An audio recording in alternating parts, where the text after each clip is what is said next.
Huwag kang umiyak diyan na parang ikaw ang biktima, Winona. Iniligtas ko ang pamilya mo sa pagkakabaon sa utang noon.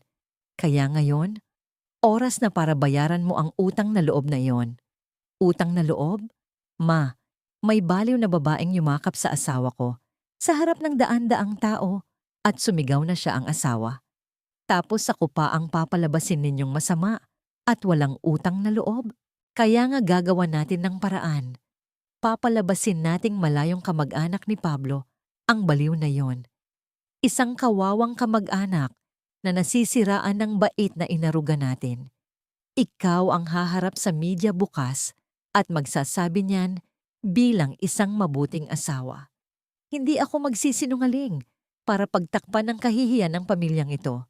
Pablo, sabihin mo sa mama mo, hindi natin gagawin ito. Winona, please, sundin na lang natin si mama. Para din naman ito sa negosyo at sa mga bata. Huwag mo nang palakihin ang gulo. Palakihin? 10 taon, Pablo. 10 taon kong binuhat ang pamilyang ito gamit ang sarili kong pera at pawis. Tapos ngayon, sasabihin mong pinalalaki ko lang ang gulo? Tandaan mo ang lugar mo sa bahay na ito, Winona. Asawa ka lang dahil pinayagan kita. Tila naging yelo ang dugong nananalaytay sa mga ugat ni Winona. Ang mga salitang iyon mula kay Doña Beatriz ay tila mga punyal na walang awang itinarak sa kanyang pagkatao.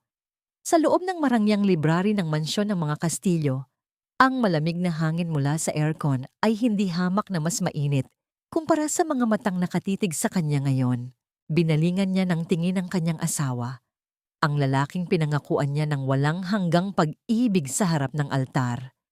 Umaasa si Winona na kahit sa pagkakataong ito, sa harap ng lantarang pambabastos ng kanyang biyenan, ay tatayo si Pablo para protektahan siya. Ngunit nakita niya ang asawa na nakayuko lamang. Hindi makatingin ng diretso si Pablo, nakatitig lamang sa dulo ng kanyang sapatos na tila ba nandoon ang sagot sa kanyang kaduwagan. Sa bawat segundong lumilipas na walang namumutawing salita sa mga labi nito upang ipagtanggol siya, isang piraso ng puso ni Winona ang namamatay. Napagtanto niyang ang perpektong haligi ng tahanan na kanyang pinagsilbihan ay isa lamang anino, isang duwag na nakatali sa palda ng kanyang mapang-aping ina. Nang makita ang pananahimik ng anak, umangat ang sulok ng labi ni Doña Beatriz. Isang nangiti ng tagumpay. Inayos ng matanda ang suot nitong mamahaling alampay at naglakad palabas ng silid, iniwan ng mabigat at nakakasakal na katahimikan sa pagitan ng mag-asawa. Humakbang si Pablo papalapit kay Winona. Inabot nito ang kamay ng asawa, ngunit mabilis na umatras si Winona. Ang pagdampi ng balat ni Pablo ay tila nakakapaso. Bumuntong hininga si Pablo. Pilit na itinatago ang pagkabalisa. Nagmamadali itong tumalikod upang lumabas at sundan ng ina. Nang dukutin ni Pablo ang kanyang telepono mula sa bulsa ng kanyang pantalon, isang maliit na bagay ang sumabit at nahulog. Gumulong ito sa makintab na sahig na gawa sa kahoy at huminto malapit sa paanan ni Winona. Hindi ito napansin ni Pablo sa kanyang pagmamadaling lisanin ang silid. Nang tuluyan ng sumara ang mabigat na pintuan, dahan-dahang yumuko si Winona. Nanginginig ang kanyang mga daliri nang pulutin niya ang bagay na yon. Isa itong lumang kwintas na gawa sa pilak, may palawit na hugis kalahating buwan na medyo nangitim na dahil sa lumipas na panahon. Nanlaki ang mga mata ni Winona at halos mabitawan niya ang palamuti. Ang mismong kwintas na ito ay ang eksaktong kopya ng kwintas na nakita niyang suot sa maruming leeg ng babaeng baliw kaninang umaga sa fiesta. Ang babaeng yumakap ng mahigpit kay Pablo at humagulgol ng may halong pagnungulila. Bakit may hawak na ganitong kwintas ang kanyang asawa? Bakit niya ito itinatago sa kanyang bulsa? Unti-unting nagiging malinaw sa kanya na may mas malalim at mas madilim na sikreto ang pamilyang ito kaysa sa simpleng pagprotekta sa imahe ng negosyo. Bumagsak ang paningin ni Winona sa kanyang sariling kamay. Ang gintong singsing sa kanyang palasing tisingan ay kumikislap sa ilalim ng ilaw ng silid. Isang dekada niya itong suot ng may buong pagmamalaki. Ngunit ngayon, pakiramdam niya ay isa itong matigas na posas. Dahan-dahan, gamit ang hinlalaki at hintuturo, hinila niya ang singsing palabas. Masakit ang pagdaan ng ginto sa kanyang buko, ngunit mas masakit ang katotohanang sumampal sa kanya. Nang tuluyang mahubad ang singsing, tinitigan niya ang namumuting balat na naiwan nito. Ang marka ng singsing na tila naging kadena sa kanyang daliri, isang patunay ng 10 taong sakripisyo na tinumbasan lamang ng kawalang hiyaan at panlilinlang. Biglang nagbigay ng mabilis na pag-ilaw at sunod-sunod na pagyanig ang kanyang telepono sa ibabaw ng kalapit na mesa. Lumapit si Winona at tiningnan ang screen. Isang mensahe mula sa isang numerong hindi nakarehistro sa kanyang mga contacts. Walang pangalan, walang pagbati. Isang maikli, ngunit nakakikilabot na pangungusap lamang ang nakasulat. Hindi siya baliw. Siya ang totoong asawa. Bumilis ang tibok ng puso ni Winona, tila ahente ng kamatayan ang mga salitang nabasa niya. Totoong asawa. Totoong asawa. Ang mga salitang ito ay patuloy na umalingaw-ngaw sa isipan ni Winona na parang isang sumpa na ayaw siyang patahimikin. Sa loob ng madilim na kwarto ng kanyang mga anak, nakaupo siya sa gilid ng kama habang pinagmamasdan ng mahimbing na pagtulog ni Luna at Marco. Ang mahinang pagtaas at pagbaba ng kanilang mga dibdib ay nagbibigay ng kaunting aliw sa kanyang naghihingalong puso, ngunit hindi nito kayang pawiin ang sakit. Paulit-ulit niyang binabasa ang natanggap na mensahe sa kanyang telepono mula sa hindi kilalang numero. Sa bawat pagtitig niya sa mga letra, pakiramdam niya ay may mga karayom na tumutusok sa kanyang dibdib.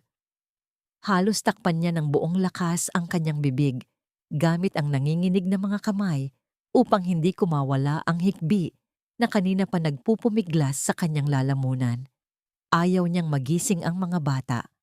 Ayaw niyang makita ng mga inosenteng mata ang unti-unting pagguho ng mundo ng kanilang ina. Pagsapit ng umaga, tinangka ng sikat ng araw na pasukin ang madilim na silid, ngunit nanatiling makulimlim ang kaluluwa ni Winona. Nakatayo siya sa harap ng kama, automatikong nagliligpit nang bumukas ang pinto. Pumasok si Pablo na may bitbit na 2 tasa ng mainit na kape. Nakangiti ito. Tila ba walang malaking iskandalong nangyari kahapon? Tila ba hindi niya tinalikuran ang kanyang asawa sa harap ng kanyang ina kagabi? "Good morning, hon. I made your favorite." Malambing na bati ni Pablo, inilalapag ang tasa sa maliit na lamesa. Sinikap ni Winona na basahin ang mga mata ng kanyang asawa. Sa likod ng pilit at perpektong ngiti nito, nakita niya ang matinding kaba at takot na pilit nitong itinatago. Walang sinabi si Winona. Kinuha niya ang paboritong asul na polo shirt ni Pablo mula sa ibabaw ng upuan. Dati, tuwing umaga, maingat niya itong tinutupi at isinasabit ng maayos sa loob ng aparador bilang tanda ng kanyang pag-aasikaso at pagmamahal. Ngunit ngayon, habang nadarama ng kanyang mga daliri ang tela, pakiramdam niya ay may lason itong nakakapit. Tinitigan ni Winona ang asawa. Unti-unting lumuwag ang kanyang hawak sa damit at sa halip na itago ito ng maayos, hinayaan niyang mahulog ito sa pinakailalim ng basket ng mga maruruming damit. Isang tahimik na pagtatapon, isang hindi nasabing pamamaalam sa lalaking inakala niyang kilala niya. "Salamat sa kape, Pablo." Malamig na tugon ni Winona bago ito tumalikod at lumabas ng kwarto. Hindi pa man siya nakakapagpahinga at nakakabawi ng lakas, sumalubong sa kanya sa sala ang isang eksenang lalong nagpainit sa kanyang dugo.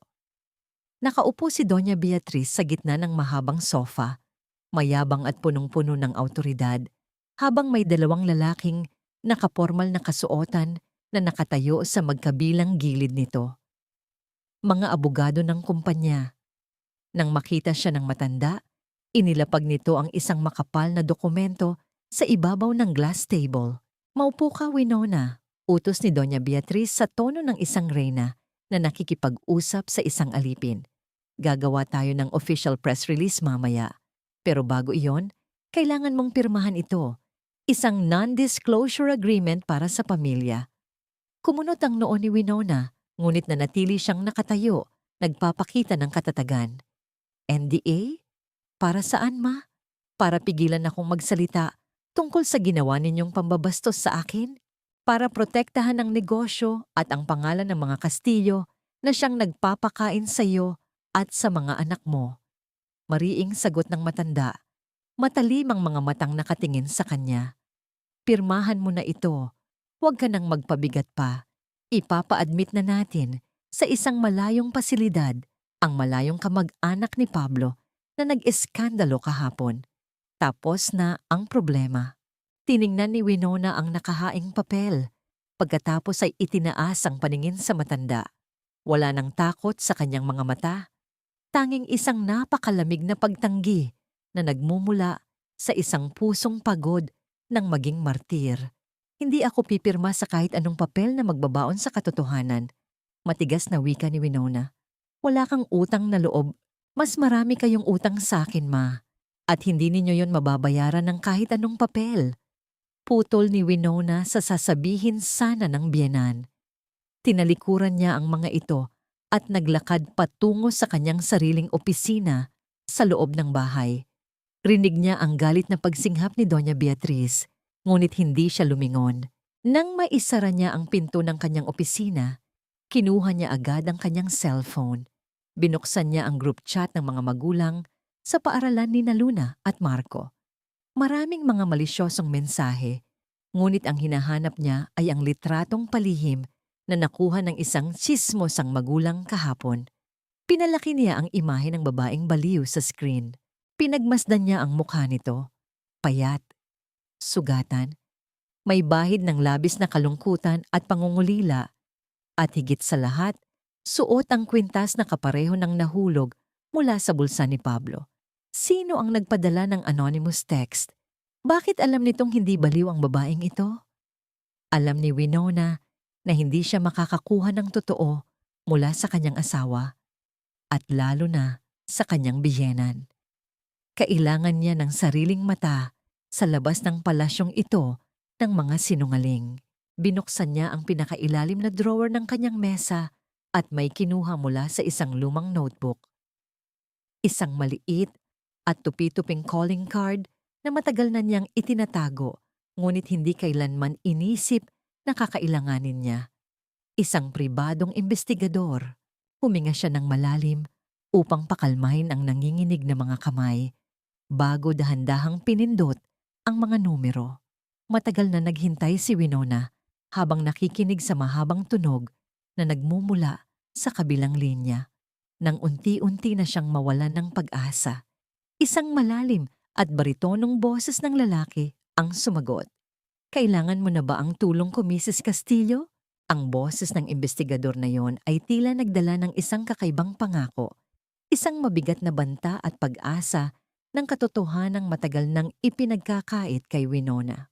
Ilang oras matapos ang tawag, natagpuan ni Winona ang kanyang sarili na naglalakad papasok sa isang lumang kapihan na matatagpuan sa isang tago at madilim na iskinita, malayo sa mga pamilyar at mapanghusgang mata ng kanilang subdivision.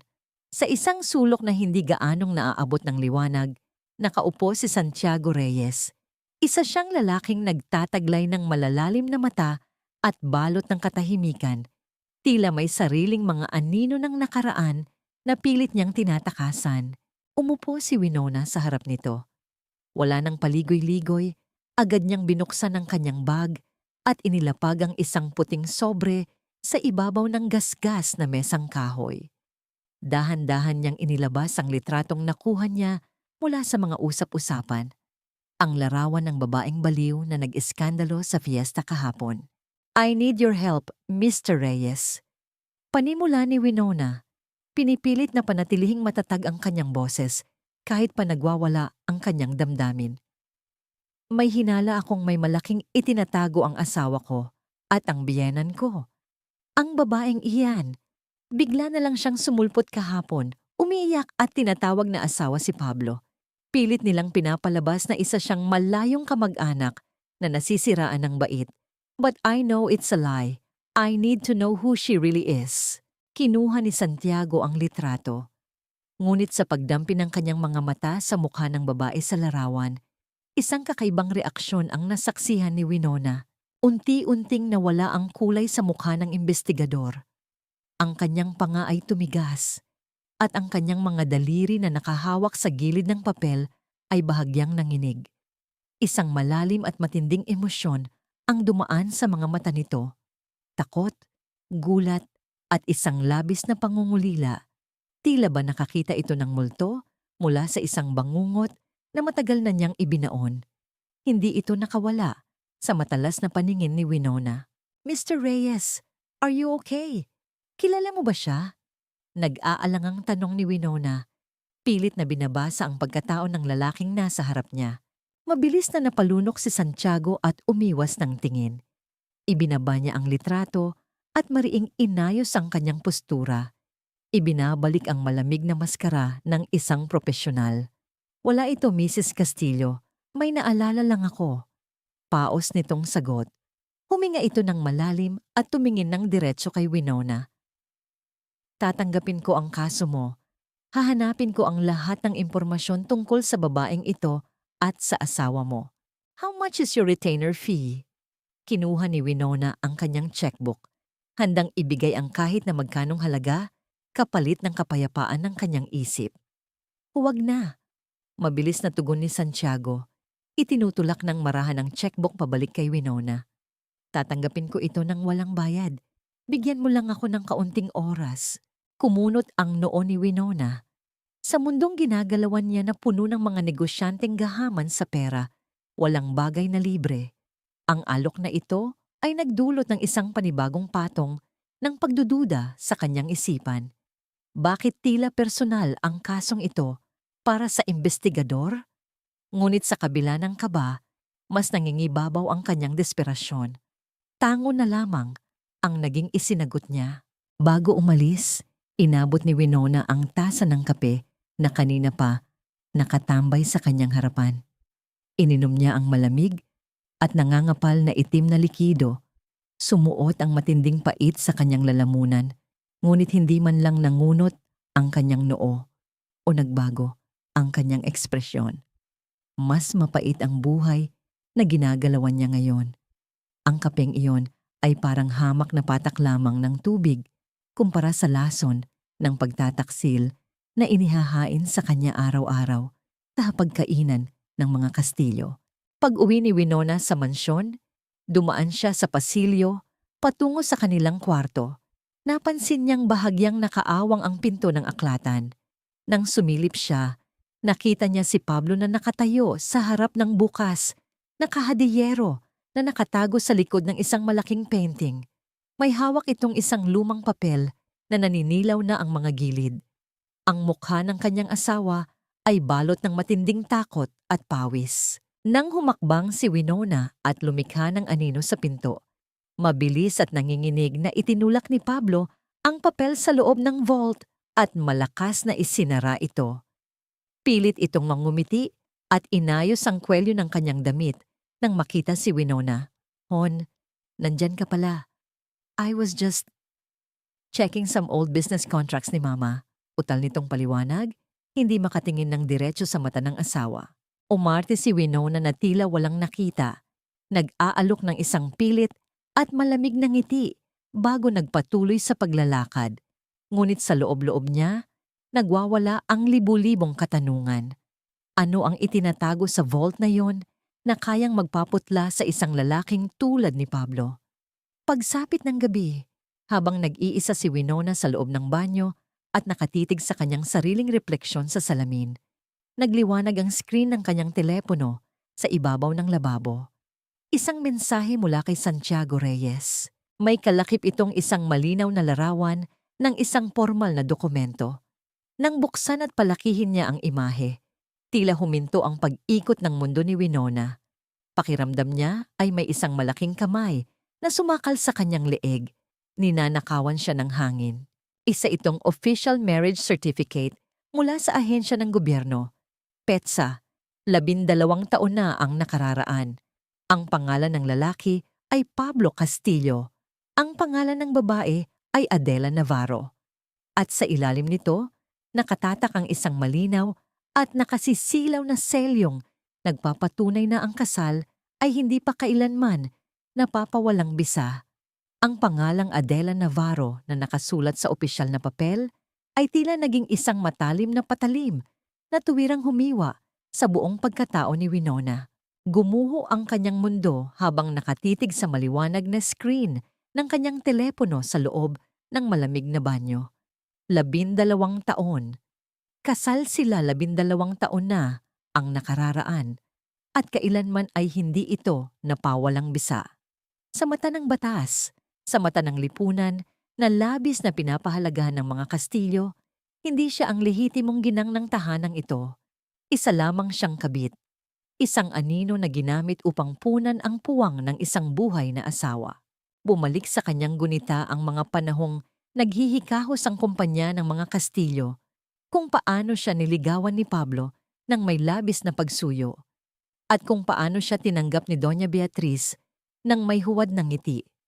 Ngayon ay malinaw na ang lahat. Hindi pag-ibig ang nagtali sa kanila sa harap ng altar, kundi ang kanyang yaman na siyang sumagip sa pamilyang ito mula sa pagkalubog sa utang. Binili lamang siya. Dahan-dahang tumayo si Winona mula sa pagkakaupo sa malamig na marmol ng sahig. Inayos niya ang kanyang sarili, pinunasan ang mga luhang nagbabanta pang tumulo at naglakad palabas ng kwarto. Kailangan niyang harapin ang asawa niya. Kailangan niya ng sagot. Ngunit bago pa man siya makarating sa aklatan, napatigil siya sa gitna ng pasilyo. Mula sa siwang ng hindi nakasarang pinto ay umalingaw-ngaw ang pamilyar at galit na boses ng kanyang biyenan, sinundan ng mahinang pagtutol ng kanyang asawa. Humakbang si Winona nang walang ingay papalapit sa pinto. Kailangan nating ilipat si Adela ngayong gabi rin. Utos ni Doña Beatriz. Puno ng diin at kawalang awa ang tono. May alam akong isang murang pasilidad sa probinsya, doon sa walang makakakilala sa kanya. Ipapabantayan ko siya roon para hindi na siya makabalik pa dito at mang-eskandalo. Ma, hindi ko na kaya. Paos na sagot ni Pablo. Ang boses nito ay nanginginig sa matinding konsensya at takot. Ang tagalan na nating ginagawa ito. Akala ko patay na siya. Sabi mo patay na si Adela sa aksidente nung pinilit mo akong pakasalan si Winona. Tila tumigil ang pag-ikot ng mundo ni Winona sa kanyang kinatatayuan. Patay na. Aksidente? At patay na nga dapat siya sa paningin ng mundo. Matalim na sagot ng matanda, hindi man lang kakikitaan ng pagsisisi. Kung hindi ko pineke ang death certificate ng babaeng yan, sa tingin mo ba papayag ang pamilya ni Winona na ipakasal siya sa iyo? Babagsak tayo sa hirap, Pablo. Ako ang nagligtas sa kumpanyang ito. Ginamit ko lang ang pera at ang pagiging uto-uto ng babaeng yan para iahon tayo mula sa putik. Napapikit si Winona. Ang bawat salitang binibitawan ni Doña Beatriz ay tila mga nakalalasong palaso na sunod-sunod na ibinabaon sa kanyang dibdib. Ginamit lamang siya. Siya na nagtiis sa ugali ng matanda, na nagbigay ng lahat ng kanyang oras at pawis. At ang kaawa-awang si Adela, ang tunay na asawa, ay itinapon na parang basura sa isang asilo upang bigyang daan ng kanilang kasakiman. Isang tanong ang nagpupumilit sa isip ni Winona habang nakikinig sa humihikbing asawa sa kabilang kwarto. Kung nalaman man ni Pablo sa huli na buhay si Adela, bakit niya piniling itago ito? Bakit mas pinili niyang maging kasabwat sa kasamaang ito kaysa itama ang pagkakamali at bigyan ng hustisya ang dalawang babaeng sinira nila ng kanyang ina? Kaduwagan. Lantarang kaduwagan na nakabalot sa imahe ng isang mabuting padre de pamilya. Dahan-dahang umatras si Winona mula sa pinto. Naglakad siya patungo sa kabilang bahagi ng bahay kung saan naroon ang sala. Mula sa malayo, nakita niya sina Luna at Marco na tahimik na naglalaro ng kanilang mga manika at sasakyan sa ibabaw ng makapal na karpet. Walang kamalay-malay ang mga inosenteng anghel sa malagim na katotohanang nagtatago sa likod ng kanilang perpektong pamilya. Tinitigan ni Winona ang kanyang mga anak at doon ay hindi na niya napigilan ang panginginig ng kanyang buong katawan. Mahigpit niyang hinawakan ang kanyang dibdib habang pilit na pinapakalma ang sarili. Pakiramdam niya ay unti-unting nadudurog ang kanyang puso sa tindi ng sakit. Gusto niyang sumigaw, gusto niyang umiyak ng malakas at ilabas ang lahat ng hinanakit na matagal niyang kinikimkim. Ngunit nanatili siyang tahimik, mariing kinagat ang kanyang ibabang labi habang pilit na pinipigilan ang pag-agos ng kanyang mga luha. Pilit niyang nilunok ang matinding sakit dahil ayaw niyang matakot at makita ng mga anak niya na nawawasak ang kanilang ina. Isang tahimik, ngunit nag-aapoy na sumpa ang nabuo sa kanyang puso. Ang katahimikan ng kanyang pagdadalamhati ay biglang binasag ng mabilis na pagyanig at pag-ilaw ng kanyang telepono mula sa kanyang bulsa. Isang tawag mula sa paaralan ng mga bata. Huminga siya ng malalim. Inayos ang kanyang boses bago ito sinagot. "Hello, Principal Ramos." Sa kabilang linya, hindi maikubli ang matinding pag-aalala at takot sa boses ng guro. "Mrs. Castillo, kailangan niyo pong pumunta rito ngayon din. Nandito po sa labas ng gate ang babaeng nag-eskandalo kahapon. Nagwawala po siya. Sinisigaw na ibalik ang asawa niya at ang kanyang nawawalang anak. Umiiyak po sa matinding takot sina Luna at Marco at pinagkakaguluhan na po sila ng ibang mga magulang." Pagbaba pa lamang ni Winona mula sa kanyang sasakyan, sumalubong na sa kanya ang isang malagim at nakakapasong eksena. Sa labas ng malaking tarangkahan ng eksklusibong paaralan, naroon si Adela. Gula-gulanit ang damit ng kaawa-awang babae, pawisan, at punong-puno ng desperasyon habang nagmamakaawa sa mga hindi natitinag na gwardiya na papasukin siya. Hinahanap nito nang may pagwawala ang asawa at ang kanyang nawawalang anak. Hindi inaalintana ang matinding sikat ng araw at ang mga matang nakamasid sa kanya. Nakapalibot ang napakaraming kapwa magulang. Ang mga bulungan na dati ay palihim lamang na ginagawa ay hindi na tinatago ngayon. Sadya na itong inilalakas upang marinig at bumaon sa pandinig ni Winona. Ang lason ng tsismis ay malayang kumakalat sa hangin. My gosh, siya pala the real wife? Nakita ko ang post sa Facebook kanina. Mataray na pahayag ng isang ginang habang nagkukunwaring nag-aayos ng kanyang mamahaling salamin sa mata. So, kabit lang pala si Winona? Akala mo kung sinong may perpektong pamilya, iyon pala nakaw lang ang kaligayahan. Hindi inalintana ni Winona ang mga matatalim na salitang yon. Ang tanging hinahanap ng kanyang nag-aalalang mga mata ay ang kanyang mga anak. At nang makita niya ang mga ito sa loob ng tarangkahan, tila pinunit ng walang pangingimi ang kanyang kaluluwa. Umiiyak si Marco, namumula ang mukha sa matinding kaba, habang yakap ng mahigpit ang takot at nanginginig na si Luna. Pinalilibutan sila ng mga kaklase na walang awang tumutukso sa kanila. Tinatawag silang anak ng sinungaling at mga anak sa labas. Sa mga oras na yon, isang mabilis at pamilyar na sasakyan ang dumating. Bumaba mula rito si Doña Beatriz kasama si Pablo at ilang malalaking tauhan ng kanilang kumpanya. Walang pakundangan at walang awang inutusan ng matanda ang mga gwardiya na kaladkarin si Adela palayo sa lugar upang tapusin ang iskandalo. Habang nagpupumiglas at sumisigaw sa matinding kirot ang unang asawa, mabilis na napahawak si Doña Beatriz sa kanyang dibdib, umaarte at nagkukunwaring inaatake sa puso dahil sa labis na kahihiyang idinulot ng sitwasyon. Lumingon si Winona kay Pablo, umaasang sa pagkakataong ito, tatakbo ang kanyang asawa palapit sa umiiyak nilang mga anak na nagmamakaawa ng yakap at proteksyon. Ngunit lalo lamang nadurog si Winona nang makitang mabilis na inalalayan ni Pablo ang kanyang ina papasok sa sasakyan upang bigyan ng hangin at tubig. Tuluyang tinalikuran ng lalaki ang mga inosenteng bata. Wala itong pakialam sa trauma na unti-unting sumisira sa isipan ng kanyang mga anak. Mas mahalaga sa kanya ang pag-aalaga sa pekeng drama ng kanyang mapangaping ina. Wala nang inaksayang sandali si Winona. Tinakbo niya ang pagitan nila ng kanyang mga anak, lumuhod sa maruming semento, at ikinubli ang dalawang bata sa kanyang mainit na dibdib. Hinarangan niya ng kanyang sariling katawan ang mapanghusgang mga tingin ng lipunan at tinakpan ang mga tainga ng mga bata upang hindi na nila marinig ang malupit na mundo. Mag-isa niyang binuhat ang bigat ng sitwasyon at inuwi sila.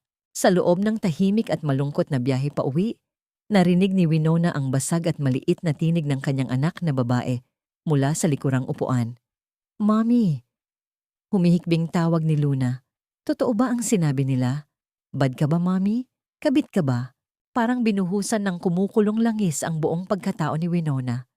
Ang inosenteng tanong na yon ay mas masakit pa sa kahit anong sampal mula sa kanyang biyenan.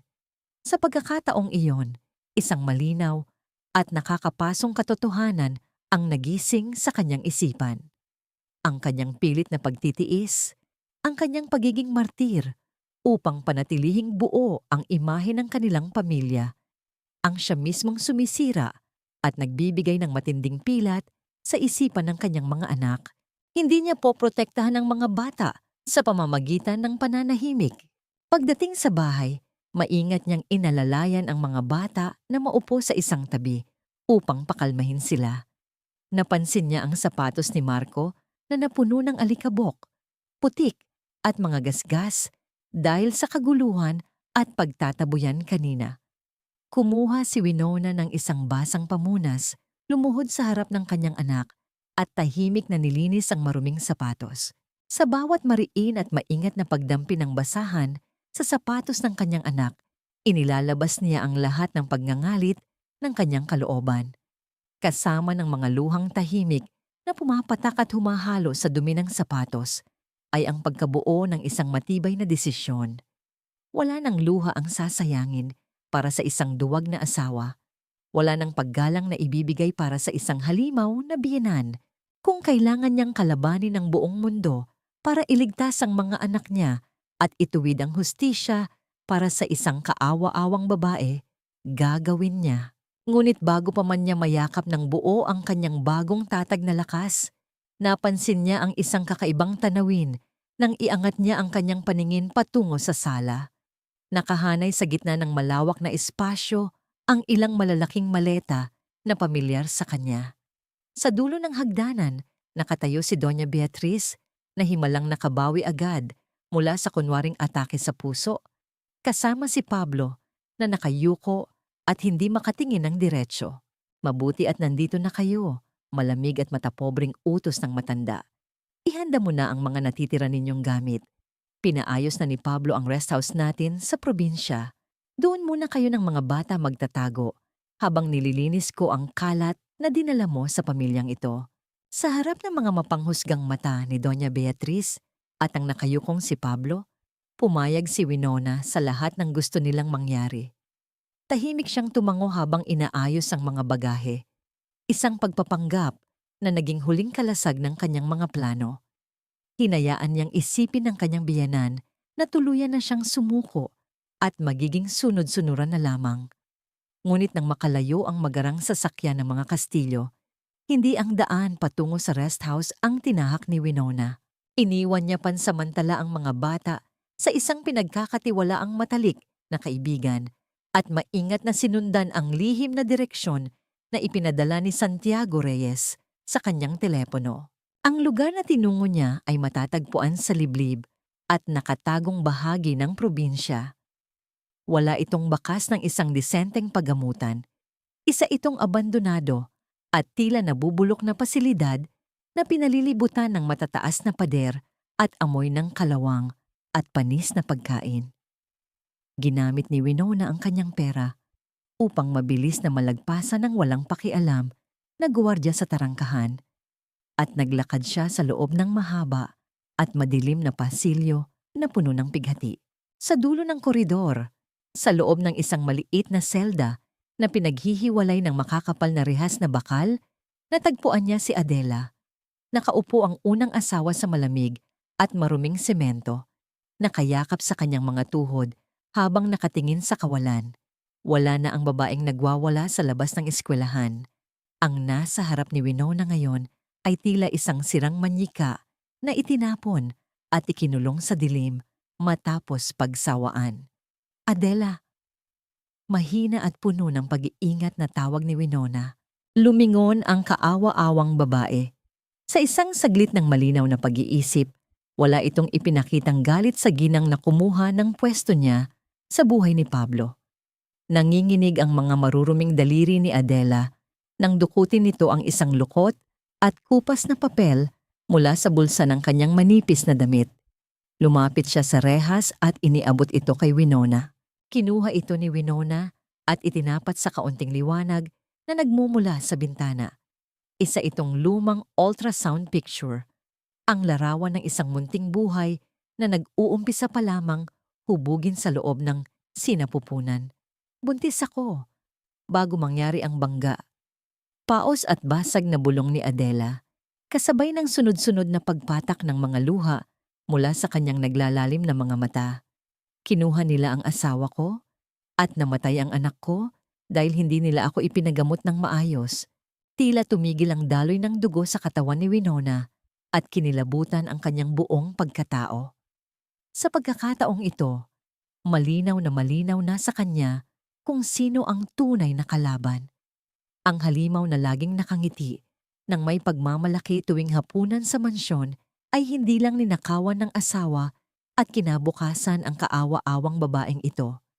Walang awang pinatay ni Doña Beatriz ang karapatan nitong maging isang ina at ibinaon sa limot ang isang inosenteng sanggol para lamang sa pera at dangal ng kanilang pamilya. Dahan-dahang inilabas ni Winona ang kanyang sariling malinis at puting panyo. Inilusot niya ang kanyang kamay sa pagitan ng malamig na rihas at maingat na pinunasan ang marumi at luha ang pisngi ni Adela. Walang salitang namutawi sa kanilang dalawa. Tanging ang pagdampi ng malambot na tela ang nagsilbing tahimik na kasunduan at pag-uunawaan ng dalawang inang pinagkaitan at sinira ng iisang pamilya. Hindi niya kaaway si Adela. Pareho silang biktima. Ngunit sa isip ni Winona, isang matinding katanungan ng pilit na naghahanap ng kasagutan. Kung buntis si Adela at naaksidente sila ng malala noon, sino ang sakim na doktor na pumirma sa kanyang pekeng death certificate at nagbenta ng kanyang kaluluwa kay Doña Beatriz upang itago ang krimeng ito? Nagpaalam ng tahimik si Winona at nangakong babalikan ng babae. Ngunit nang siya ay maglakad papalabas patungo sa madilim na pasilyo ng pasilidad, napansin niya ang isang pamilyar na anino na nakatayo sa isang sulok, malayo sa naaabot ng ilaw. Lumabas mula sa dilim si Santiago Reyes. Ang mga mata ng investigador ay hindi makatingin ng diretso kay Winona. Nakatitig lamang ito sa direksyon ng selda ni Adela, puno ng matinding pagsisisi at pagdadalamhati na tila matagal nang sumisira sa kanyang pagkatao. Ako ang may kasalanan ng lahat ng ito, Mrs. Castillo. Nanginginig at puno ng pighating bulong ni Santiago sa gitna ng katahimikan. Ang malamig na hangin sa loob ng sasakyan ni Winona ay tila hindi sapat upang palamigin ang tensyon na bumabalot sa kanila ni Santiago. Nakaupo ang investigador sa passenger seat, nakayuko, at tila pinapasa ng bigat ng buong mundo sa kanyang mga balikat. Dahan-dahang nag-angat ng tingin si Santiago. Sinalubong ang nagtatanong na mga mata ng ginang. Sa bawat salitang lumalabas sa kanyang bibig, unti-unting nabubunyag ang isang nakakakilabot na yugto ng nakaraan. Ako si Dr. Santiago Reyes, Mrs. Castillo. Paos nitong panimula. Bakas ang matinding pait sa kanyang tinig. 12 taon na ang nakararaan. Ako ang naging pangunahing psychiatrist ni Adela matapos ang malagim na aksidente. May malaki siyang pag-asa na gumaling. Kailangan lamang niya ng tamang therapy at pag-aalaga. Ngunit bago ko pa man masimulan ang mahabang proseso ng kanyang pagpapagaling, Nakialam si Doña Beatriz. Nanatiling tahimik si Winona. Mahigpit ang hawak sa manibela habang nakikinig sa bawat detalye. Hindi niya matanggap si Adela dahil sa pagiging mahirap nito. Nang makita ni Doña Beatriz na nawalan ng malay at memorya ang asawa ng kanyang anak, nakita niya itong pagkakataon upang burahin si Adela sa buhay nila. Patuloy ni Santiago. Pinilit niya akong ideklara na wala ng lunas ang pasyente. Nang tumanggi ako, ginamit niya ang kanyang impluwensya at pera para sirain ang lisensya ko. Tinakot niya ang pamilya ko. Binayaran niya ang mga opisyales upang pikein ang death certificate ni Adela at ipinatapon niya ang kaawa-awang babae sa pasilidad na yon upang tuluyang mabulok. Kinuha ni Santiago ang isang makapal na brown envelope mula sa kanyang dalang bag at inilapag ito sa hita ni Winona. Isang maliit na voice recorder ang sumunod niyang inilapag sa ibabaw ng sobre. Nandyan ang lahat, ang orihinal na medical records na nagpapatunay ng kondisyon ni Adela, ang mga bank transfers mula sa personal account ni Doña Beatriz bilang suhol sa ospital, at higit sa lahat, ang recorded audio conversation kung saan malinaw niyang inuutos na itago si Adela habang buhay upang maipakasal si Pablo sa isang mayamang heredera na sasagip sa kumpanya nila.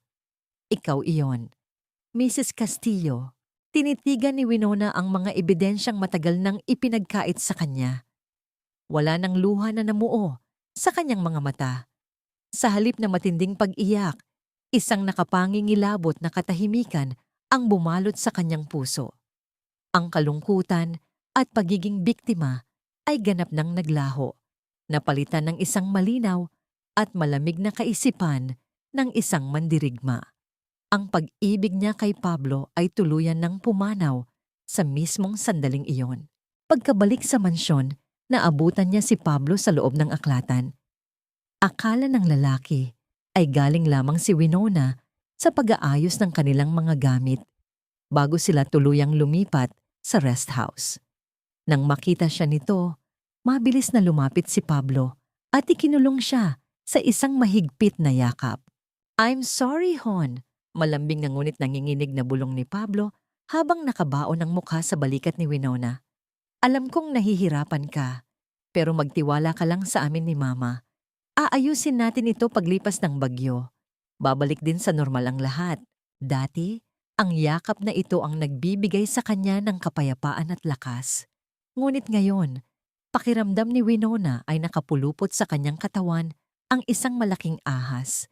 Tinitigan niya ang pader habang nakapatong ang baba ng asawa sa kanyang balikat. Gumuhit ang isang ngiti sa kanyang mga labi, isang ngiting napakalamig at walang kaluluwa. "Naiintindihan ko, Pablo. Aayusin natin ang lahat," banayad niyang tugon. Nang makampante ang asawa at magpaalam upang asikasuhin ang mga tawag mula sa opisina, naiwan si Winona sa aklatan. Mabilis siyang nagtungo sa ilalim na bahagi ng kanyang sariling mesa, binuksan ang isang nakatagong drawer, at kinuha ang mga dokumentong matagal na niyang iniingatan bago pa man siya maging isang kastilyo. Ang mga orihinal na prenuptial agreements, ang mga titulo ng kanyang sariling mga ari-arian na nagpapatunay na ang malaking pondo ng Castillo Corporation ay nagmumula sa kanyang personal na yaman. Palihim niya itong inilagay sa loob ng kanyang bag, kasama ng mga ebidensyang ibinigay ni Santiago. Bago siya lumabas ng silid, dumaan muna siya sa harap ng malaking salamin sa banyo. Tinitigan niya ang refleksyon ng isang babaeng ginamit at tinapakan sa loob ng 10 taon. Dahan-dahan niyang kinuha ang kanyang paboritong pulang kolorete. Maingat niya itong ipinadaanan sa kanyang maputlang labi. Hindi niya ginagawa ito upang maging maganda sa paningin ng kanyang asawa. Ginagawa niya ito upang magsuot ng baluti. Handang-handa na siyang pumaslang ng mga ilusyon. Paglabas niya ng pasilyo, nasalubong niya si Doña Beatriz. Nakataas ang noo ng matanda, tila walang nasirang buhay sa mga nagdaang araw. "Winona, mabuti at nandito ka pa." Matigas at punong-puno ng awtoridad na bungad ng kanyang biyenan. Kanselado muna ang pag-alis ninyo ng mga bata patungong rest house. Magkakaroon tayo ng isang napakalaki at magarbong anniversary gala sa susunod na linggo. Imbitado ang lahat ng media at mga business partners. Kumunot ng bahagya ang noo ni Winona. Hinihintay ang susunod na sasabihin ng halimaw na nasa kanyang harapan. Kailangan nating patunayan sa buong lipunan na walang iskandalong makakasira sa atin. Dugtong ng matanda, ang mga mata nito ay nakatitig ng matalim kay Winona. Kailangan nating ipakita sa buong mundo na ang pamilyang ito ay perpekto. Ang hangarin ni Santiago na ituwid ang kanyang mga pagkakamali ay nagtulak sa kanya upang gawin ang isang mapanganib na hakbang. Binalikan niya ang pasilidad kung saan nakakulong si Adela at sinadya niyang iwang nakabukas ang isang bahagi ng lumang tarangkahan. Para kay Santiago, hindi dapat manatili sa hawla ang isang inosenteng biktima, lalo na't nagsisimula ng gumalaw ang mga piraso para sa nakatakdang paghihiganti. Sa kanyang kalituhan at matinding pagnungulila, naglakad si Adela palabas. Walang direksyon ang kanyang mga paa, ngunit tila dinala siya ng tadhana patungo sa eksklusibong subdivision kung saan nakatira ang mga kastilyo. Nakarating siya sa tapat ng malaking parke malapit sa mansyon. Bit-bit ang umuugong na pag-asa na makikita niya ang kanyang asawa. Ngunit sa halip na si Pablo ang kanyang matagpuan, nakita niya ang maliit na figura ni Marco na naglalaro ng bola malapit sa gilid ng kalsada na iwan sandali ng kanyang yaya na pumasok sa loob upang kumuha ng tubig. Sa sirang isipan ni Adela, tumigil ang oras. Ang batang lalaki na nasa kanyang harapan ay ang mismong supling na pinatay sa kanyang sinapupunan 12 taon na ang nakararaan. Umiiyak at puno ng pananabik, tumakbo siya papalapit kay Marco at mahigpit itong niyakap. Labis na natakot ang bata nang maramdaman ang mahigpit na yakap ng isang estranghera na may marumi at gusot na kasuotan. Nagsimulang umiyak at magpupumiglas si Marco, humihingi ng tulong. Ang kanyang malakas na pag-iyak ay umagaw sa atensyon ng mga nagpapatrulyang gwardiya ng subdivision. Mabilis silang tumakbo papalapit at walang awang hinila si Adela palayo. Sa gitna ng kaguluhan at marahas na paghila ng mga lalaki sa kaawa-awang babae, nawala ng balanse si Marco.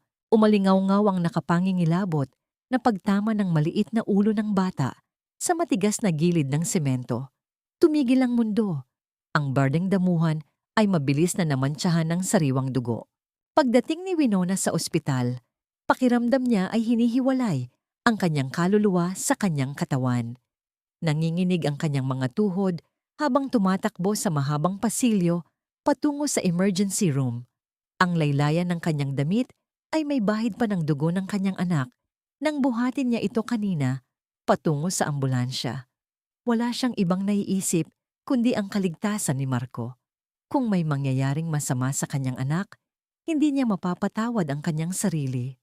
Ngunit nang makarating siya sa labas ng kwarto kung saan ginagamot ang bata, nadatnan niya si Pablo na pabalik-balik sa paglalakad habang may kausap sa telepono. Walang bakas ng luha sa mga mata ng kanyang asawa. Sa halip na mag-alala sa lagay ng anak, ang mga salitang lumabas sa bibig nito ay nagpasiklab ng isang nag-aapoy na galit sa buong pagkatao ni Winona. "Ma, siguruhin niyo na walang makakapasok na reporter dito sa ospital. Bayaran niyo na ang mga gwardya kung kailangan. Hindi pwedeng malaman ng media na nakapasok ang baliw na yan at nakapanakit. Baka masira ang pangalan natin bago ang gala." Ibinaba ni Pablo ang telepono at lumingon, huli na upang mapansin na nakatayo na pala si Winona sa kanyang likuran. Bago pa man makapagpaliwanag ang asawa, umangat ang kamay ni Winona.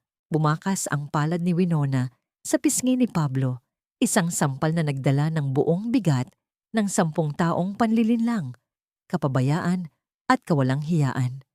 Napatigil si Pablo, namumula ang pisngi at nanlalaki ang mga mata sa gulat. "Ang anak mo, Pablo," nanginginig ngunit puno ng puot na boses ni Winona. "Duguan ang anak mo sa loob, nag-aagaw buhay, Tapos ang pangalan pa rin ng pamilya mo ang inaalala mo? Wala nang nagawang isagot si Pablo. Yumuko ito, hindi makalaban sa nagliliyab na mga mata ng isang inang handang pumatay para sa kanyang anak. Tinalikuran siya ni Winona at naupo sa malamig na silya sa gilid ng pasilyo. Sa kanyang panginginig, dahan-dahang inilabas ni Winona mula sa bulsa ng kanyang coat ang isang maliit na sapatos na nakuha niya mula sa pinangyarihan ng aksidente.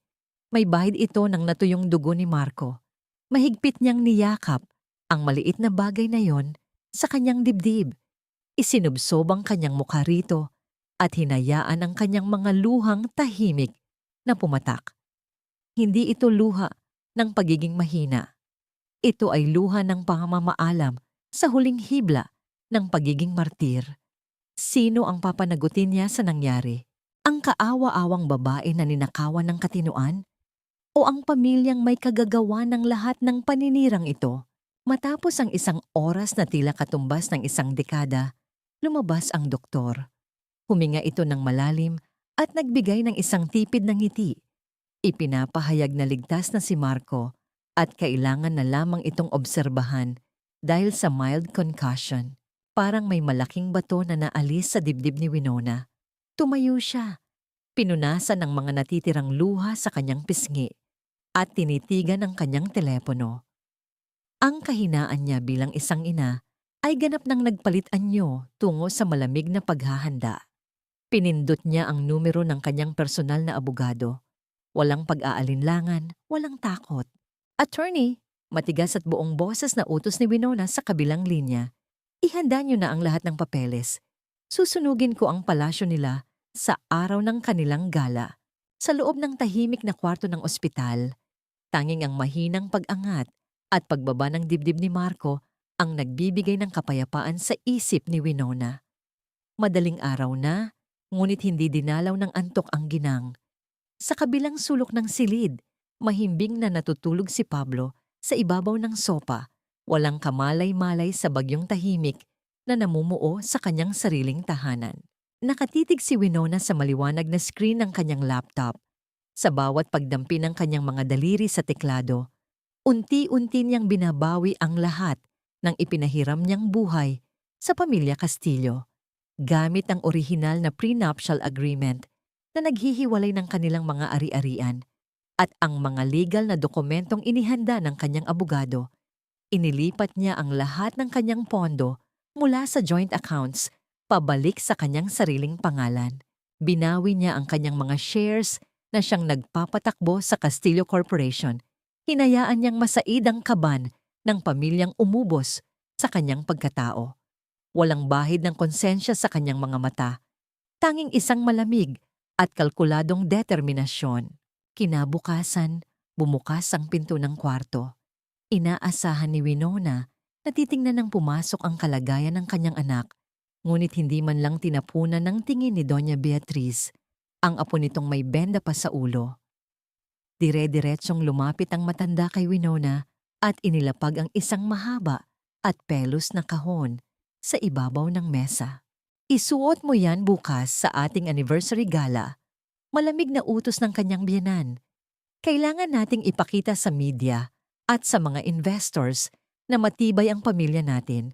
Ngumiti ka at magmukhang masaya. Ipakita mo na walang anumang baliw na babae ang makakasira sa mga Castillo. Binuksan ni Winona ang kahon. Isang napakabigat at kumikinang na kwintas na gawa sa diamante ang tumambad sa kanya. Dahan-dahan niya itong kinuha. Nang dumampi ang malamig na alahas sa kanyang balat, pakiramdam ni Winona ay hindi ito isang palamuti upang magbigay ng ganda. Isa itong mamahaling bitayan na inilagay sa kanyang leeg upang patuloy siyang sakalin. Ngunit sa pagkakataong ito, handa na siyang lagutin ng lubid. Tipid siyang ngumiti at tumango sa matanda. Isang mapanlinlang na pagsangayon.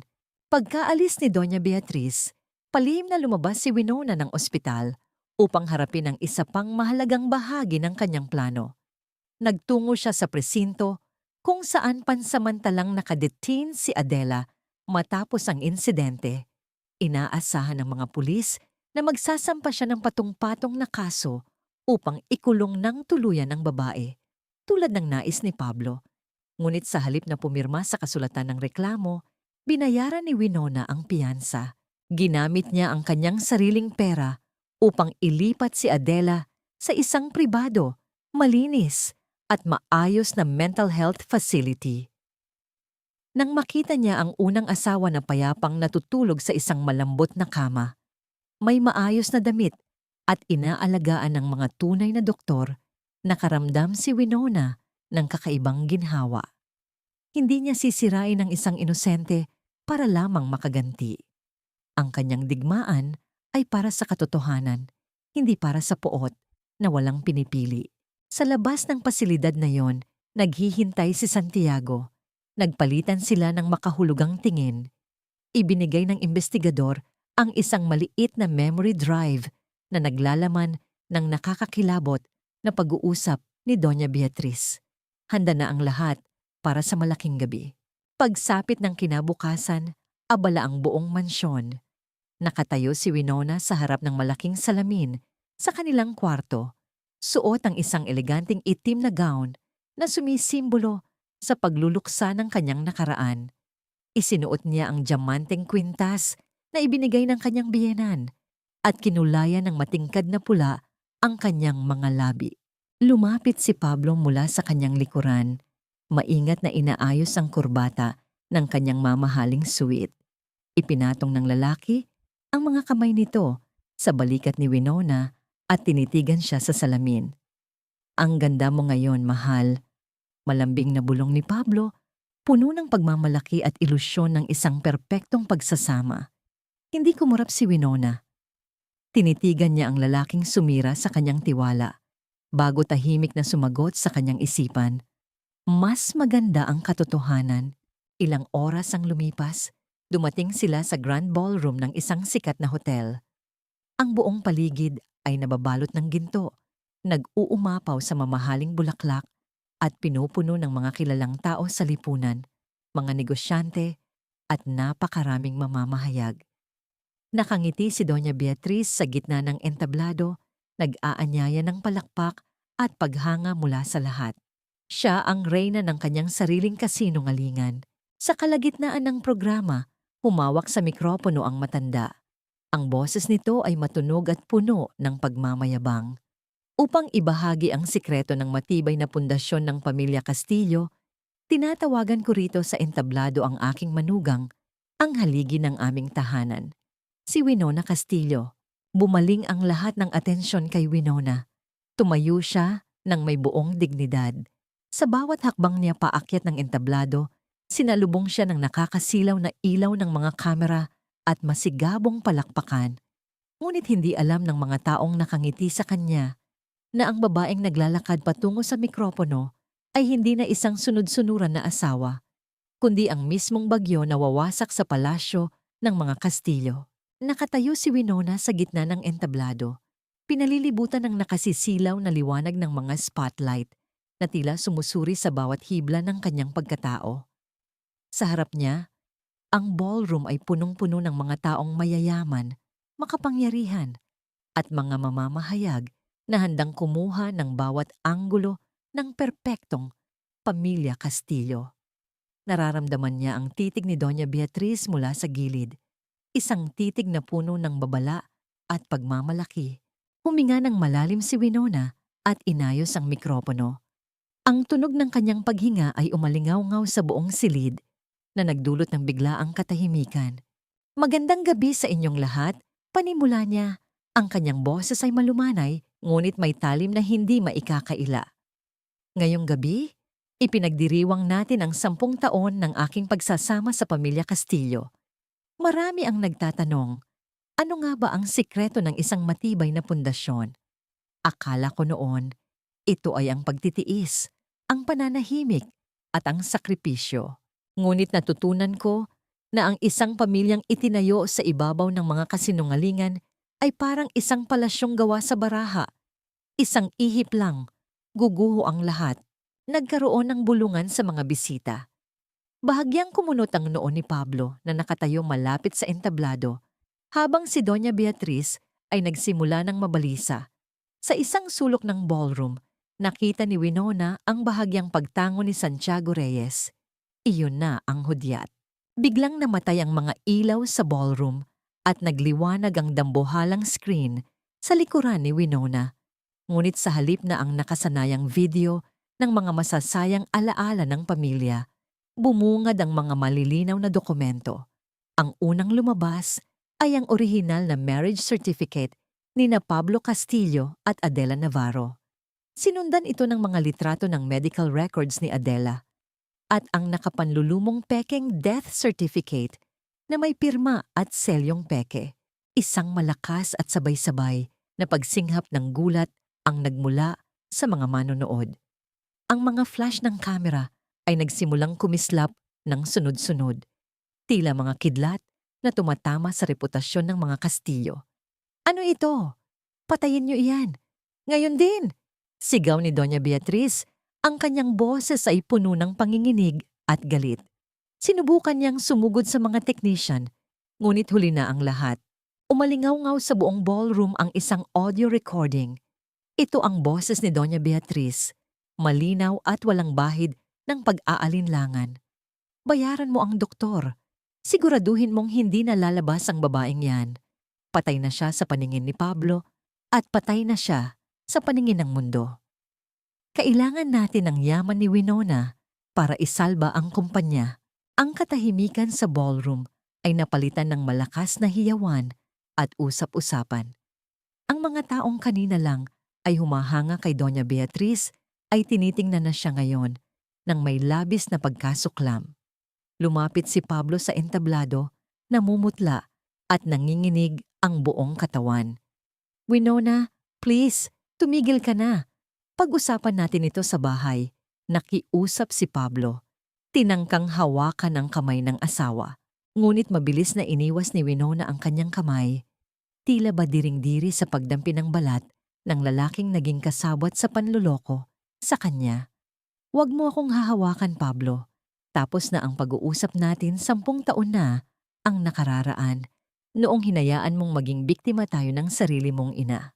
Humarap muli si Winona sa mikropono, tinitigan ang lahat ng media na nakatutok sa kanya. Ngayong gabi, opisyal kong ipinapahayag na inaalis ko ang lahat ng aking shares at pondo sa Castillo Corporation. Ang lahat ng yaman na nagpatayo muli sa kumpanyang ito ay babalik sa akin. Wala ng Castillo Corporation simula bukas. Isang matinding katahimikan ang muling bumalot. Alam ng lahat na ang ibig sabihin nito ay ang ganap na pagbagsak at pagkabangkarote ng pamilya Castillo. Dahan-dahang hinubad ni Winona ang diamanteng kwintas na ibinigay sa kanya ni Doña Beatriz at ang kanyang wedding ring. Walang pag-aalinlangan niyang inihagis ang mga ito sa paanan ni Pablo. Ang tunog ng pagtama ng metal sa sahig ay tila ang huling tuldok sa kanilang pagsasama. Sa gilid ng entablado, hindi na kinaya ni Doña Beatriz ang matinding kahihiyan at ang bigat ng katotohanan. Dahan-dahang bumigay ang kanyang mga tuhod at nawalan siya ng malay, habang ang mga mamamahayag ay nag-uunahang kumuha ng litrato ng kanyang pagbagsak. Hindi na lumingon si Winona. Naglakad siya pababa ng entablado nang may tuwid na likod at taas na noo. Ang bawat hakbang niya palabas ng ballroom ay tila isang pagtanggal ng mabigat na kadena. Nang makarating siya sa labas ng hotel, sinalubong siya ng malamig na hangin ng gabi. Huminga siya ng malalim, isang malalim at malayang paghinga na ngayon lang niya nadama sa loob ng isang dekada. Pakiramdam niya ay muling nabuhay ang kanyang kaluluwa mula sa abo ng palasyong kanyang sinunog. Mabilis siyang sumakay sa kanyang sasakyan upang sunduin ang mga bata. Ngunit pagdating niya sa tarangkahan ng mansyon, isang pamilyar na eksena ang sumalubong sa kanya. Naroon si Pablo, nakaluhod sa gitna ng kalsada, humahagulgol at nagmamakaawang pakinggan siya.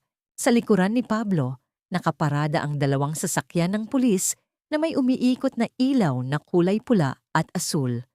Kasama ni Santiago ang mga awtoridad na may dalang warrant of arrest. Ang mga pulis ay pumasok sa loob ng mansyon upang arestuhin si Doña Beatriz sa mga kasong pamimeke ng dokumento at illegal detention. Ang tunog ng mga posas na isinuot sa matanda sa loob ng bahay ay umalingaw-ngaw hanggang sa labas. Hudyat na ang gabi ng pagdiriwang ay naging gabi ng paghuhukom. Ang bawat rehas na bakal sa loob ng madilim na presinto ay tila mga daliri ng nakaraan na humahawak at sumasakal kay Doña Beatriz.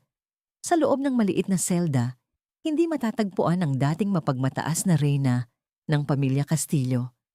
Nakaupo siya sa gilid ng matigas na higaan, magulo ang buhok, at ang kanyang mamahaling gown ay punong-puno na ng dumi at gusot. Ngunit sa kabila ng lahat, ang kanyang labi ay patuloy sa walang tigil na paggalaw. Nagsasalita siya sa hangin, kinakausap ang mga anino, sinisisi si Winona, si Pablo, at ang buong mundo sa kanyang pagbagsak. Ang kanyang isipan ay tuluyan ng bumigay. Ang pagkasira ng kanyang pangalan ay naging mitsa ng kanyang pagkabaliw sa loob ng karsel. Habang ang kanyang ina ay nahaharap sa puot ng batas, naglalakad naman si Pablo sa loob ng kanilang mansyon na tila isang estranghero.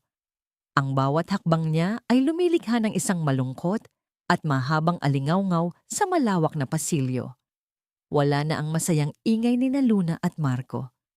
Wala na ang amoy ng masarap na hapunan na inihahanda ni Winona. Ang lahat ng kwarto ay bakante. Ang mga cabinet ay bukas at walang laman. Inilipat na ni Winona ang mga bata sa isang ligtas na lugar na hindi niya alam, at ang katahimikan ng bahay ay tila isang malaking bigat na dumadagan sa kanyang dibdib. Dinalaw ng matinding pagnungulila, nagtungo si Pablo sa pasilidad kung saan dinala ni Winona si Adela. Ito ang unang pagkakataon sa loob ng 12 taon na haharapin niya ang babaeng unang nangako sa kanya ng habambuhay. Sa loob ng isang malinis at maliwanag na silid, nakita niya si Adela na nakaupo malapit sa bintana. Tahimik na pinagmamasdan ang mga ibon sa labas. Adela? Nanginginig na tawag ni Pablo. Ang kanyang boses ay puno ng pagsisisi at sakit. Lumingon si Adela. Ngunit sa halip na galit o pagkilala, isang blangko at walang malisyang tingin ang ibinigay nito sa kanya. Hindi na siya nakilala ng babaeng minsan niyang minahal. Para kay Adela, ang lalaking nasa harap niya ay isa lamang dayuhan.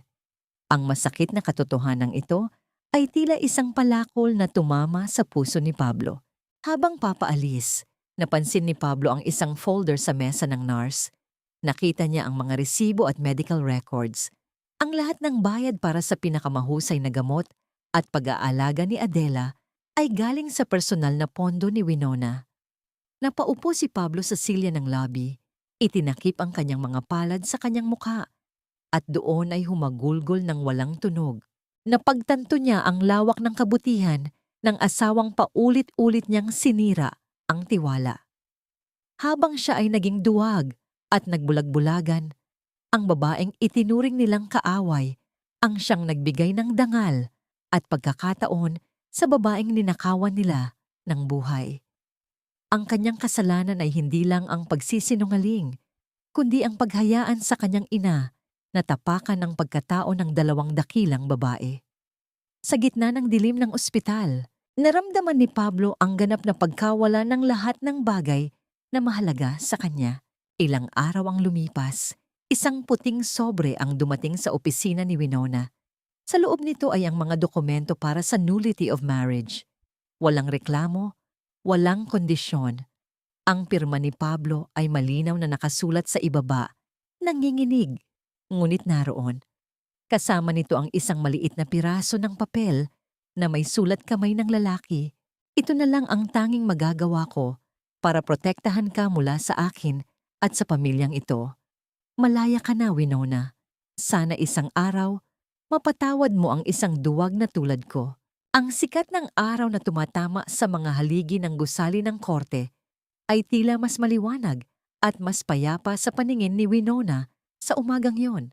Hawak niya ang mga dokumentong nagpapatunay na ang kanyang kasal kay Pablo Castillo ay formal ng napawalang bisa. Wala na ang mabigat na kadenang pumupuluot sa kanyang leeg sa loob ng 10 taon. Sa paglabas niya sa malaking pintuan, natagpuan niya si Pablo na naghihintay sa kanya sa ilalim ng isang malabay na puno. Malayo ang hitsura ni Pablo sa dating makisig at kumpiyanting negosyante na nakilala ng lahat. Payat ang kanyang mukha, malalim ang mga mata, at bakas ang pagod sa bawat guhit ng kanyang noo. Ang kanyang mamahaling suit ay tila malaki na para sa kanyang nangangayayat na pangangatawan. Nang magtama ang kanilang mga paningin, naglakad si Pablo papalapit, dahan-dahan at may pag-aalinlangan. "Winona," mahinang panimula ni Pablo. Ang kanyang boses ay tila isang tuyong dahon na hinihipan ng hangin. "Tapos na ang lahat. Malaya ka na sa akin at sa pamilya ko." Tumitig si Winona sa lalaking minsan niyang itinuring na mundo. Walang galit na namumuo sa kanyang puso. Tanging isang malalim na pagtanggap sa mapait na katotohanan. "I'm sorry, Winona. Alam ko, hindi sapat ang salitang sorry sa lahat ng sakit na idinulot ko," patuloy ni Pablo habang nanginginig ang kanyang panga.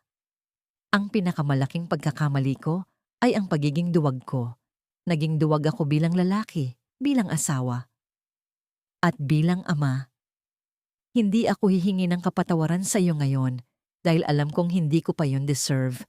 Ang tanging hiling ko lang, sana ay wag mong ipagkait sa akin ang mga bata. Gusto kong bumawi sa kanila, kahit sa malayong paraan lang." Huminga ng malalim si Winona, nilalasap ang sariwang hangin na hindi nahahaluan ng laso ng kasinungalingan. "Hindi ako magtatanim ng puot para sa mga anak ko, Pablo. Maari mo silang makita. Maari kang maging ama sa kanila dahil iyon ang kailangan nila. Pero hanggang doon na lang yon. Hindi na ako kailanman magiging asawa mo muli." Ang Winonang nakilala mo noon ay namatay na kasama ng mga lihim na itinago ninyo. Wala nang nagawa si Pablo kundi ang tumango ng may mabigat na pasasalamat. Tinalikuran siya ni Winona at nagtungo sa kabilang bahagi ng lungsod, sa isang pasilidad na napalilibutan ng mga makukulay na hardin at puno. Doon niya natagpuan si Adela na nakaupo sa isang bangko, kasama si Santiago Reyes. Dahan-dahan ang pagbuti ng kalagayan ni Adela dahil sa tamang gamot at suporta ni Santiago na naging matalik niyang tagapagbantay. Nang mapansin ni Adela ang pagdating ni Winona, isang tunay at payapang ngiti ang gumuhit sa kanyang mga labi.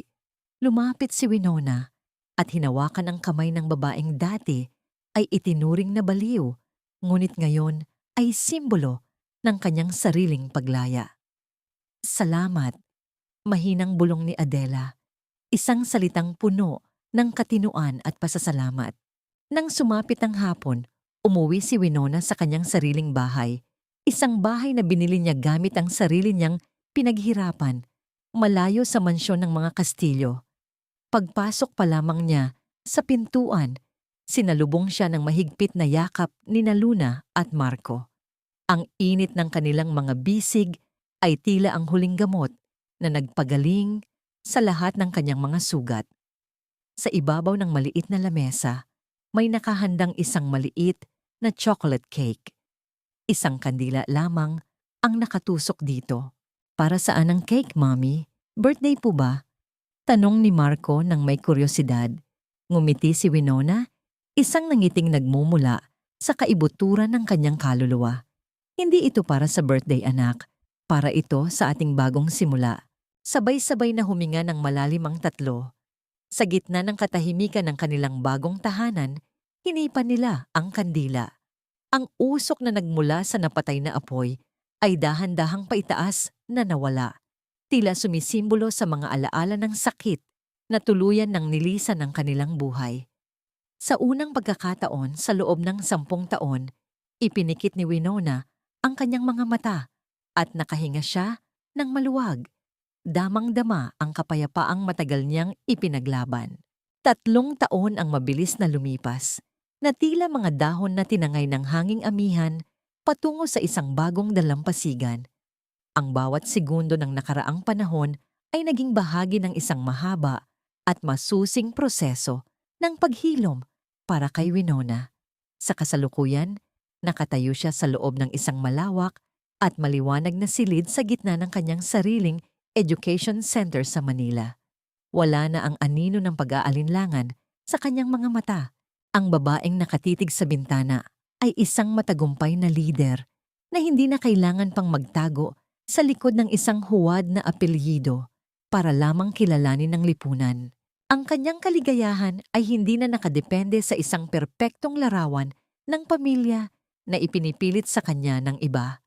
Natutunan ni Winona na ang tunay na kapayapaan ay matatagpuan sa pagtanggap sa sariling mga peklat at sa pagyakap sa kalayaang maging buo ng mag-isa. Sa isang tahimik na bahagi naman ng lungsod, sa loob ng isang flower shop na laging mabango dahil sa mga sariwang rosas at sampagita, makikita si Adela. Hawak niya ang isang gunting habang maingat na inaayos ang mga tangkay ng bulaklak. Ang kanyang mga mata ay wala na ang bakas ng takot at kalituhan. Napalitan ito ng isang payapang liwanag. Sa labas ng tindahan, nakatayo si Santiago Reyes. Tinitignan ng babaeng kanyang sinagip mula sa dilim. Hindi sila nagmamadali. Ang kanilang ugnayan ay itinayo sa pundasyon ng matalik na pagkakaibigan at tahimik na pagbabantay, isang dahan-dahang pagbawi sa mga tao na ninakaw sa kanila ng tadhana. Malayo sa marangyang buhay na dati niyang kinalakihan, nakaupo si Pablo sa loob ng isang maliit na opisina sa isang kumpanya ng konstruksyon. Ang kanyang suot ay simple na lamang at ang bawat barya ng kanyang kinikita ay inilalaan niya para sa suporta ng kanyang mga anak at para sa pambayad sa pasilidad kung saan nakatira ang kanyang ina. Si Doña Beatriz ay nananatili sa loob ng isang puting silid, patuloy na nakikipag-usap sa mga anino ng kanyang nakaraang kapangyarihan, tuluyan ng naligaw sa sarili niyang labirinto ng kasalanan. Para kay Pablo, ang bawat araw ay isang pagkakataon para sa pagsisisi at pagbawi. Kahit na alam niyang hindi na kailanman maibabalik ang kahapon. Dumating ang araw ng graduation ni Luna. Ang buong auditorium ay punong-puno ng mga pamilyang nakangiti at puno ng pagmamalaki. Nakaupo si Winona sa unang hanay, katabi ang kanyang anak na si Marco. Sa kalagitnaan ng seremonya, napansin niya ang isang pamilyar na figura na nakatayo sa pinakadulo. Malapit sa pintuan ng auditorium, naroon si Pablo. Hindi siya lumalapit, hindi siya nanghihimasok sa eksena. Nanatili siyang nakatayo sa malayo, sapat na upang makita ang tagumpay ng kanyang anak. Nang magtama ang kanilang mga paningin, nakita ni Winona ang lungkot at ang matinding paggalang sa mga mata ng kanyang dating asawa. Sa pagkakataong iyon, hindi naramdaman ni Winona ang pait o ang bigat ng galit. Sa halip, nagbigay siya ng isang tipid at matipid na pagtango. Isang tahimik na pagkilala na ang galit ay ganap na niyang pinakawalan. Ang pagpapatawad na ibinigay ni Winona ay hindi nangangahulugan ng muling pagbubukas ng pinto para sa isang nakaraang sumira sa kanya. Ito ay ang pagpapatawad na nagmula sa kagustuhang maglakad ng magaan patungo sa sariling kinabukasan. Ang pagpapatawad ay hindi laging pagbabalik. Kung minsan, ito ay ang pagpapalaya sa taong nanakit sa iyo upang pareho kayong makahanap ng sariling katahimikan. Habang naglalakad si Winona palabas ng auditorium kasama ang kanyang mga anak, naramdaman niya ang init ng sikat ng araw sa kanyang balat. Wala na siyang kailangan pang patunayan. Ang bawat hakbang niya ay naging matatag, puno ng pasasalamat sa bawat sakit na naging guro niya. Natagpuan na niya ang tunay na kahulugan ng tahanan, hindi sa loob ng isang mansyong puno ng lihim, kundi sa loob ng sarili niyang puso na puno ng katotohanan at pag-asa. Ang dapit hapon ay nagdala ng isang ginintuang liwanag sa paligid. Hudyat na ang bawat pagtatapos ay isa lamang masakit, ngunit magandang simula ng isang bagong kwento.